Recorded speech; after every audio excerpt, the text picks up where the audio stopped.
origins of issues that surround matters of race and ethnic identity, why they can be so complex, and why they persist into our times.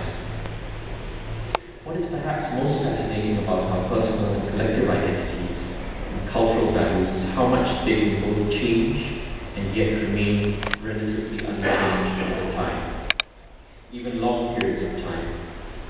It is one of the ironies of the human condition that we live simultaneously in many types of environments that all change at different rates, some quickly, some slowly, and yet, in one way or another, they all impact our lives. Just this year, the world has witnessed how suddenly people's lives and countries, economies, can be changed by natural disasters. The earthquake and tsunami in Japan, the floods in Thailand. We've also witnessed rapid and turbulent political change in North Africa in the space of a few months.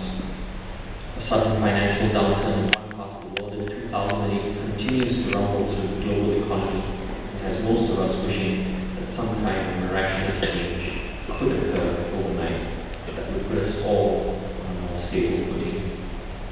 Cultures, personal identities, and societies, however, never change so quickly, but they can and do change, redefine themselves and reinvent themselves. But because they change slowly, that change is often imperceptible until we pause, look back in time, and take stock. For instance, in my parents' day, the differences between many different ethnicities and cultures that make up Singapore were often accompanied by conscious social distancing on the part of various groups, one from another, and sometimes that erupted into trouble. In my own generation, I find this far less the case. I hope further that as we move forward as a nation, we continue to do so in a manner that draws energy and inspiration from the best of our many cultural traditions, while also finding ways to transcend their inherent differences so that while we work productively and imaginatively in concert with one another to realize our maximum potential as a society. As the first Europeans to come into the Asian theatre on a large scale half a millennium ago, the Portuguese were also the primogenitors of the first Eurasians. Since then, of course, many varieties of Eurasians like myself have emerged over the centuries throughout the South, Southeast, and East Asia.